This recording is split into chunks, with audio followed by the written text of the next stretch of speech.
20 years ago, when Prashanda Lab, myself, and other people started getting to this problem, there were about something like 40 million people that were HIV positive in Africa.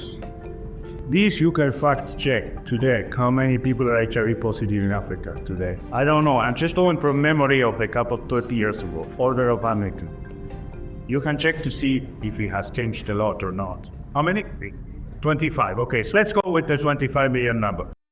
The cost of the treatment, if you're HIV positive, in the United States per person, $24,000? Okay, in my mind I have 30,000. That's the cheapest. The cheapest. Okay, so it's wrong, they've shown it to 30,000. So if I wanted to treat $25 million at $30,000, $750 billion.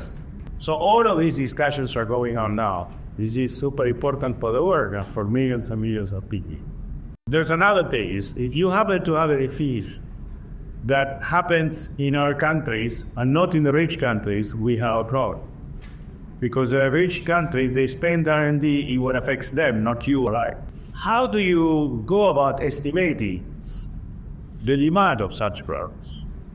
Today we had a lengthy discussion about how the pharmaceutical industry is changing, and in particular biotech, and how biotech can influence the next generation of companies that are created in the South that are not only manufacturing things at a cheaper or larger way, but also bringing new innovations to market, new cures to diseases that perhaps other countries don't face, or where we can have a competitive advantage.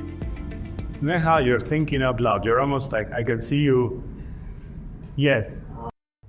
It's a pharma product. Maybe there is a ongoing statistics of how many people are calling in year on year based on that. The problem is brewing or it's like stagnant. Yes. And yeah, that would be my starting point to understand the market. We need to estimate along the lines that Neha made sure. And we'll start with the total population, that any of those can get the disease today or in the future, or gross, how many can you treat, how many can afford the treatment. That exact thought you have to go through for each and every new product you develop. However, we have another problem in pharma that is complicating the matter, which is the approval process. So normally you have a lot of substances, tens of thousands, at the beginning of the clinical trials. This is in the preclinical phase. And only few pass to clinical trials that are then divided into stages or steps. What are those, and what are you trying to find there? Yes. Preclinical trials are usually done in vivo or in vitro assays. Yes. And they show positive results, go to phase 1, where you basically test the safety of the drug before moving on to the efficacy. Now that you use a Latin expression, normally sometimes you start in vitro and then you move to in vivo or live animals at the occurs. If it was a full stage, yes. So that's the you try on the microscope, see what happens to the cells, then you try on a living organism, and then you go to humans. Yes. Yes, correct. So you have some experience. Yeah, I got the GK. There you go. You're well. So when we talk about discussion, this is exactly where we get multiple perspectives. For example, one of the cases that we were discussing today, we had people from the medical background who were able to really put in insights that maybe many from our cohort at least were not aware of. So that brings in a different lens altogether for each and every case discussion that we have. We get industry-specific insights that we're not aware of before. That not only adds value in terms of increasing our knowledge, but also really helps in terms of getting diverse perspectives as well. My course in particular is called Operations Strategy. It mixes some of the elements of what is taught in basic operations courses, normally in what's called the core curriculum in the first part of the MBA, and it brings them to real-life situations where students have to make decisions not just based on the principles, but also based on the environment, what the competition is doing, what governments are doing, geopolitics, and so forth. For that, we use the case method to put yourself in the shoes of problems and industries that are now evolving around the world. And for example, we talk about a lot of things that are relevant for developing nations in general and for India in particular. The problem is the cost per trial in the United States is more or less $30,000 per patient. We cannot develop new vaccines or new medicines at this cost because we cannot afford it in our nation. So part of my challenge is to bring that cost down of the trials themselves. Now, all of this also means two things. One is, what percentage of things that start here get all the way on here as are approved? Yes. About 4% people. That's awfully close. Yes, 4 or 5%. Well, there's another thing. How long does it take you on average from the kidney to end? Yes. 15 years. 15 years. We've been spoiled during COVID because it was unheard of, unprecedented in the history of humankind that we came up with a solution in 1 year. But the average nowadays back to normal is 15 years. But you mentioned that, and you said that the patent is exclusive right for how long? 10 to 15, 20 years. I would say 20. Let's say 20 years. I get a patent for 20 years. But if I patent here, by the time it's approved, I only have 5 years.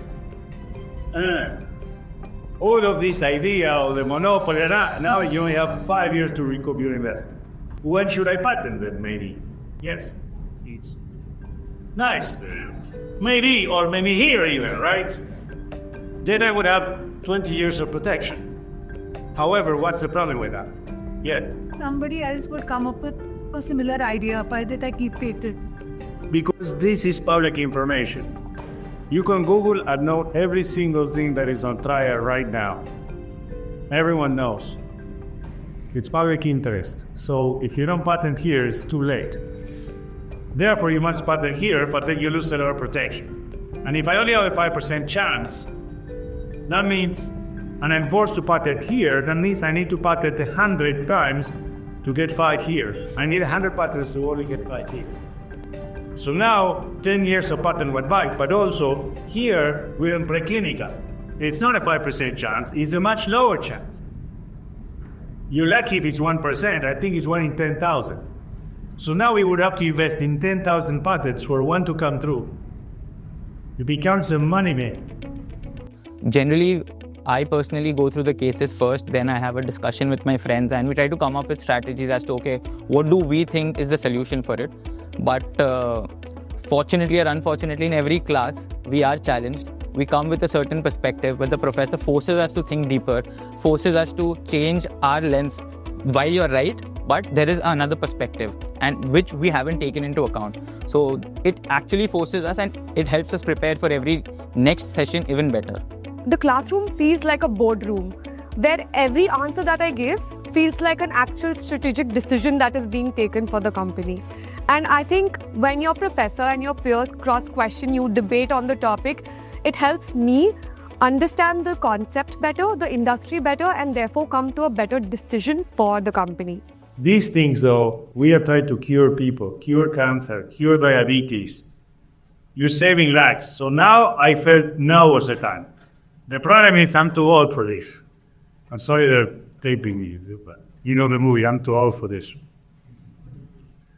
So we need people like you to carry the flag.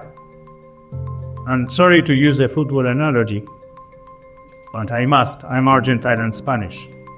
Argentina did not become world champion with Messi alone. When it was just Messi, everyone on top of him, we came very close, but we lost to Germany.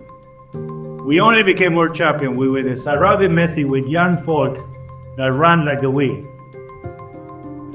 Only then we were the best in the world. The combination of old and young.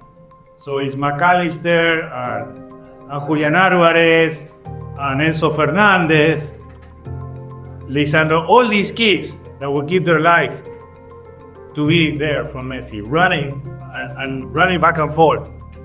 That's what did it. It's a combination. So we need you. You, some of you, enough of you need to join this fight, now or later. But I can tell you one thing, it could be very rewarding. And another thing is, we can't do it alone. Even if I'm not as good as Messi, but even if I was, I couldn't pull it off. We need you. So some of you, at least, if you think about it, that will be also case accomplished, because now is the time. To me, it's now or never.